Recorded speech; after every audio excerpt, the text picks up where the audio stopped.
The Student Evaluation of Teaching questionnaire is a powerful tool, but has its potential been minimized by the lack of reliable data? My group has worked hard to conduct the vital research necessary to identify the Student Evaluation of Teaching's potential setbacks. Our goal is to formulate a solution to better the reliability of these evaluations. My name is Andrew Gordon, and I'm our group's project manager, and today, my group will be presenting our progress report. Inside this progress report, we will preview the advancements we have made in research and surveying, and also mention the future work that we still have planned left. Before we get started, I will talk about each member and their responsibilities. Like I said, my name is Andrew, and I'm our project manager, and I am currently a junior year mechanical engineering student. Next, we have Stephen, who was responsible for communications, and he too is a junior year mechanical engineering student. Nicole is a sophomore in the biomedical engineering department and was responsible for documentation. Aaron Sherman is a sophomore in computer science and was responsible for research. And Austin is a senior in the biomedical engineering department and was tasked with scheduling. Now, the objective of this project was to conduct research through interviews and surveys to better understand the strengths and weaknesses of the Student Evaluation of Teaching questionnaire. And after this research had been conducted, if it deems necessary, we were going to advise potential revisions to the SETs to better the data that may come from such questionnaires. Now, this report overview consists of a few different sections, including past work by Aaron Sherman, future work by Nicole, strategy and teamwork by Austin, and a conclusion by Stephen. Now I'm going to hand it off to Aaron so he can continue this presentation for us. Thank you. My name is Aaron Sherman, and I will be covering the past work for our group project.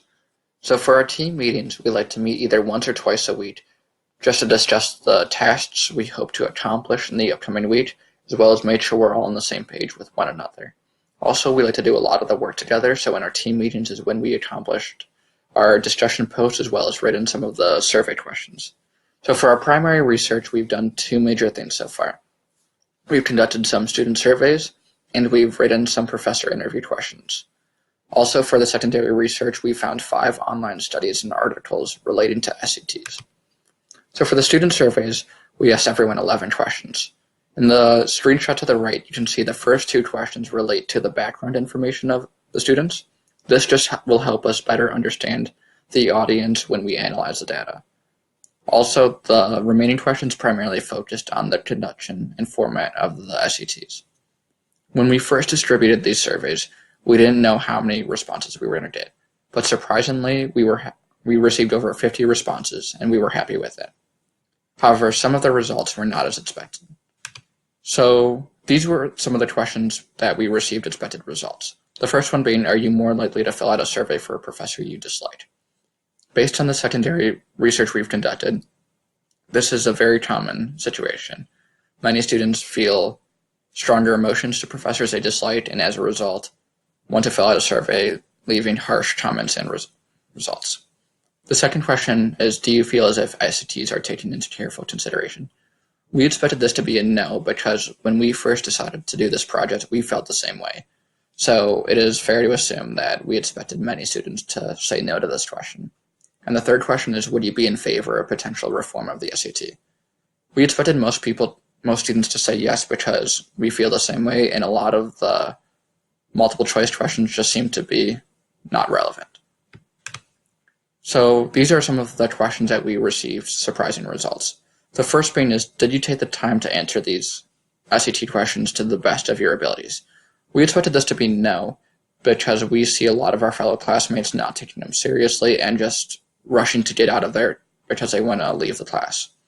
This leads to the second question, did you feel rushed to complete the evaluation? Most students just want to leave early, so they just filled out the survey really quickly. So we expected this to be a yes, but most of the students said no. Also, for the third question, how comfortable were you with the environment for your evaluation? We expected it to be in the middle of the pack, but surprisingly, most students said they were very comfortable with it. So for the primary research, the professor interviews. We wrote 8 questions pertaining to how professors feel about the surveys. This is one of the results of one of the interviews we've conducted so far, and that's actually our only interview so far. Nicole will cover how we plan to interview more professors in the future. So for the secondary research, we found 5 articles. The first one being Teaching Eval Shakeup. This pertains how there are many results in SETs and students are prejudiced amongst women and minorities, and this leads to harsher results. The second being student evaluations of teaching are not valid. This explains that grades primarily factor into the results of SETs. Professors that are easier and give better grades often receive higher results, and professors that are more difficult receive lower results. This leads into our third article, that student evaluating teachers doesn't just hurt the teachers. We've learned that grades impact the results of SETs, but many teachers are now making their class easier just to receive higher results, but this hurts the students because they don't learn as much. So this article debates the pros and cons of everything. The fourth and fifth article acknowledges the mistakes and flaws within SATs, but they also highlight the importance of them. The fourth one shows that it is not perfect, but it is still currently the best way of evaluating teaching effectiveness. The fifth one explains that student evaluations should not be straight up evaluations, but they should be used as data to explain everything. So now Nicole will be presenting the future work for our group. Thank you. Hi, my name is Nicole. I'm going to be discussing the future work that our team still needs to accomplish in this semester. So first I'm going to talk about what we need to accomplish in terms of research, and then I'm going to talk about what we need to accomplish as a team. So what we've completed so far is mostly primary research with the student surveys, as Aaron discussed, but we still need to perform a lot of primary research in terms of interviews with our professors, because they will be, stakeholders in this project. So I listed some of the people we still would like to interview. That'll be Professor Susik, Professor Mundo, Professor Grogan, Professor Owlett, and Professor Corrigan-Salter. It's important that we research them so that we understand where they see SETs could be reformed in terms of how long it takes, whether it's at the beginning or the end of the class, any questions that they think could be taken out, or how they think the SETs are handled on their end. And then we also will need to perform some secondary research too, which will be based on what we found in our primary research. So the secondary research, it should explain the results of the interviews and the surveys.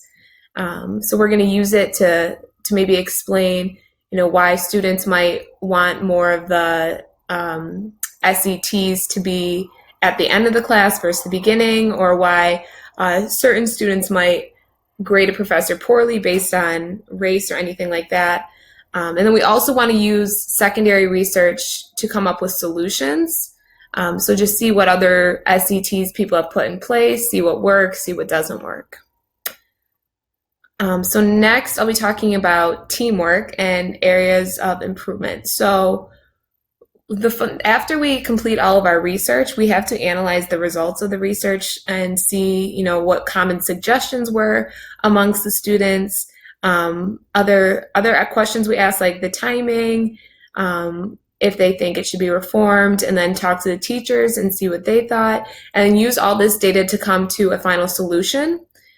So as a team, we need to discuss the specific areas of improvement that we need on the SETs, so the areas where we can reform. And then as a team, we also need to get together and discuss, as presenters, where we could improve in terms of like keeping a good flow during our presentation, making sure our point gets across. So that'll be after this project is turned in. We'll make all of our improvements so that we can turn in the complete Project 5 for the formal proposal. And our formal proposal we'll also have to work on, and that'll include, significant research.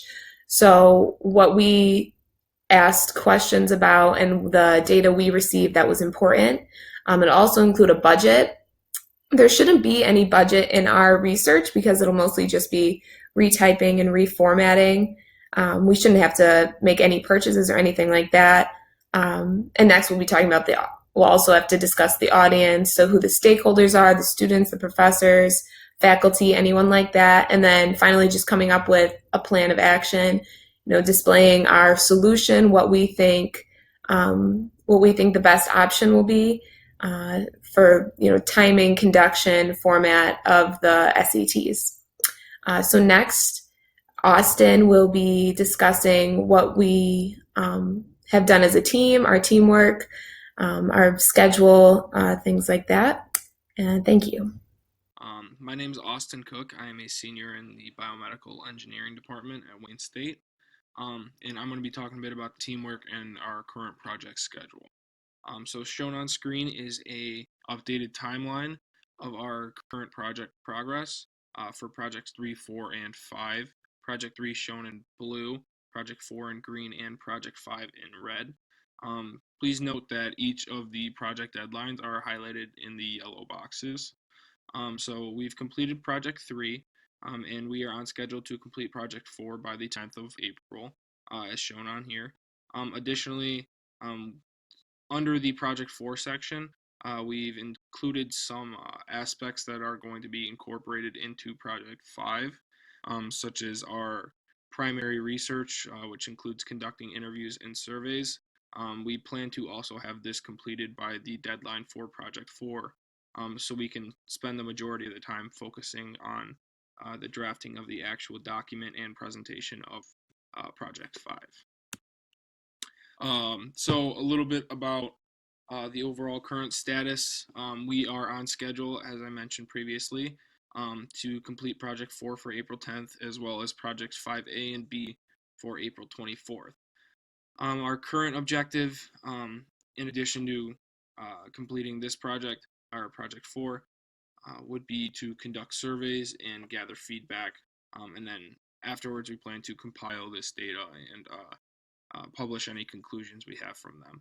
So we've currently collected 52 student survey responses, as well as conducted interviews with Professor Amy Peterson from the Mechanical Engineering Department and Brian Mundo from the Biomedical Engineering Department. We also have remaining interviews with Christopher Susak, Bruce, and Jared Grogan and Dan Olette. So throughout this project, we have encountered some issues while collaborating. The main ones that we've run into would be finding meeting times that were suitable for everyone. This is kind of difficult because some of us commute, some of us live on campus. We're not all on campus the same days as each other, so finding times where we can all get together to collaborate and discuss ideas and work on this project can be very difficult. Additionally, organizing and practicing effective presentation transitions. This has been kind of a problem, and it was a problem in our oral briefing that was mentioned by our professor during our feedback. And basically just trying to make individual videos piece together and flow more fluently is something we are working towards improving. Also, understanding what our exact problem was and getting everyone on the same page in our group. This was mentioned by our professor as well after our Project 2 briefing. Basically because our original project scope was too large, so we had to kind of define it better and kind of shrink the scope of our project. And yeah, as I mentioned before, having all group members on the same page can be difficult because most of our communication is done via text, and it's hard for all of us to meet up in person. So next up, I'm going to send it to Stephen, who's going to bring you the presentation conclusion as well as any recommendations that we have. Thank you, Austin. Hi, everybody. My name is Stephen, and I'm going to be closing out this presentation today. First thing I'm going to do is just kind of run through what my peers just spoke about really quick. So Andrew Andrew did the introduction and a nice overview of our project. Aaron kicked off the discussion piece, the most important part of the presentation. He spoke about past work and what we've done in the last couple of weeks in order to gather some of the information we currently have. Nicole spoke of future future work, what we're going to be doing in the next couple weeks for this last project. Austin spoke of teamwork and how we work together as a team and how we come to conclusions when there's an issue at hand, which is rare for our team. I feel that we've worked very well together throughout the entire semester. But anyway, and the next thing I want to talk about is the current project status. So we right now have over 50 responses to our survey. We are in the progress of conducting more interviews over the phone and in person. And I think that's where most of our great information is going to come from some of these professors that have had experience in this. They've had firsthand experience in these SETs and how it affects them directly. So our results, some of them turned out well. Others, we weren't expecting them to go that direction. That's what Aaron spoke of. But we may reform the survey, but we will continue to disperse it. As I say here, our future steps are to continue the interviews. We have, I think, over 5 or more that we are planning to conduct in the coming weeks. And I will continue to disperse these surveys. That is my responsibility for this team, is to get the surveys out to everybody that I can possibly get them to. Next thing we're going to be doing is focusing on Project 5. It's kind of all coming together now in the next couple weeks. April 24th, we have a 18 to 20 page formal document and a 20 to 25 minute formal proposal presentation due, both on April 24th. So that's coming up quicker than we thought, and we will be working on that as soon as we can. And of course, every time we meet, we are constantly brainstorming ideas of reform, methods of questioning, the interviews, the surveys, just any way we can get the best information we possibly can out of these methods. And the main idea that we're kind of seeing here that we want people to realize is that most people, students and professors, are in favor of some type of reform to these SETs. Now, we're not sure exactly what yet. We spoke of the timing of them, the teacher's attitude about it. There's all sorts of stuff that goes into it, and we will continue to try to pinpoint exactly where we think it could be fixed, potentially. So we will continue our research, and Project 5 will be in some great quality as we come to a close in the semester, and we will get the best information we possibly can on this subject. Again, I'm Stephen for Group 4 in English 3060, and thank you very much.